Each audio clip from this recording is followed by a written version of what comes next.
नमस्कार, मी Preeti. HK recipe मराठीमध्ये तुमचं स्वागत आहे. तर आज आपण बनवणार आहोत होममेड ऑरिगॅनो रेसिपी. चला तर आता आपण सुरुवात करूया. तर आज आपण बनवणार आहोत होममेड ऑरिगॅनो. चला हे बघा, ऑरिगॅनो बनवण्यासाठी मी इथे ओव्याची पानं घेतली आहेत. बघा, ही अशी पानं असतात ओव्याची. हे झाड माझ्या घरी आहे, ती मी काढून घेतली आहेत. आता ही पानं आपल्याला स्वच्छ अशी धुवून घ्यायची आहेत. याच्यावर काही धूळ वगैरे असेल तर ती आपल्याला सगळी धुवून घ्यायची आहे. त्यासाठी आपण स्वच्छ धुवून घेणार आहोत. ही 2-3 पाण्यामध्ये आपल्याला स्वच्छ अशी धुवून घ्यायची.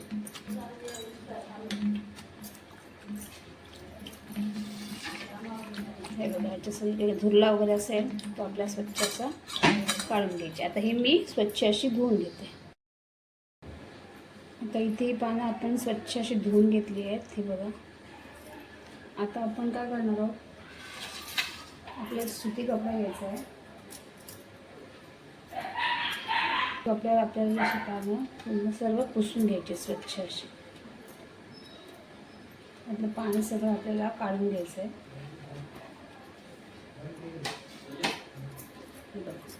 हे आपल्याला स्वच्छ अशी पुसून घ्यायचे. आपल्या सर्व पानांतलं पाणी जे आहे ते असं काढून घ्यायचं आहे.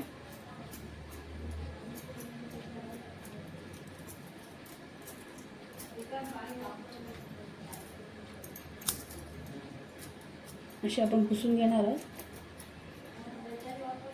तर मी ते एक तवा घेतला आहे. आता ही पानं आपल्या याच्यावर अशी ठेवून द्यायची आहेत.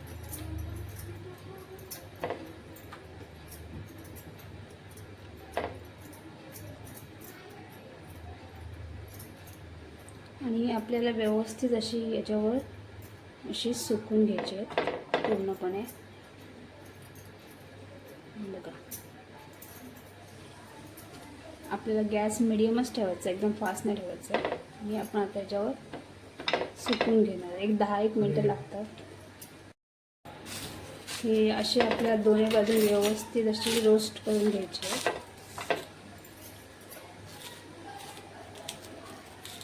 जर पिझ्झा बनवायचा असेल तर आपल्याला ऑरिगॅनो विकत आणायला लागतं. पण तुमच्याकडे जर अशी पानं असतील तर घरच्या घरी तुम्ही बनवू शकता. स्नॅक्समध्ये सुद्धा आपण वापरतो. तर इथे आपली 5 मिनटं झालेली आहेत. तुम्ही पाहू शकता. आता ही आपली होत चालली आहे. आणखीन एक 5 मिनटं लागतील की आपली होणार आहे. तुमच्याकडे मायक्रोवेव्ह असेल तर तुम्ही त्याच्यामध्ये सुद्धा करू शकता. हे आपल्याला आलटून पलटून करायचे.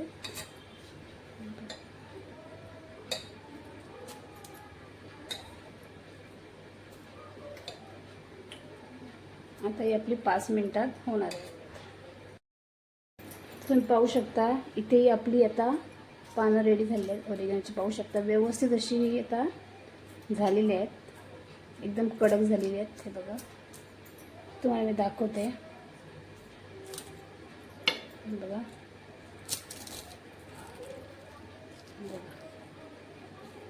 पाहू शकता एकदम कुरकुरीत झालेले आहेत.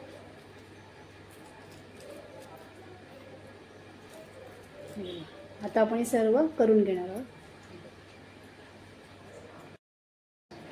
तर तुम्ही पाहू शकता इथे आपला ऑरिगॅनो इथे तयार झाला आहे. मी तुम्हाला पुन्हा दाखवते. एकदम इझिली तुटतोय. हे बघा, चुरा होतो याचा, म्हणजे आपलं व्यवस्थित असं झालेलं आहे. याचा कलर थोडा आपल्याला असं वाटतं थोडा ग्रीन कलर आहे. हे बघा, थोडा याचा कलर ग्रीन आहे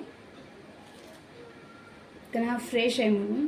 थोड्या दिवसानंतर याचा कलर हा ब्राऊन होऊन जातो, जसं मार्केटमध्ये भेटतो तसा. तर अशा प्रकारे आपण हा ऑरिगॅनो होममेड असा बनवलेला आहे. तुम्हाला जर माझी रेसिपी आवडली असेल तर रेसिपीला लाईक करा, शेअर करा आणि आपल्या चॅनलला सबस्क्राईब करा. धन्यवाद.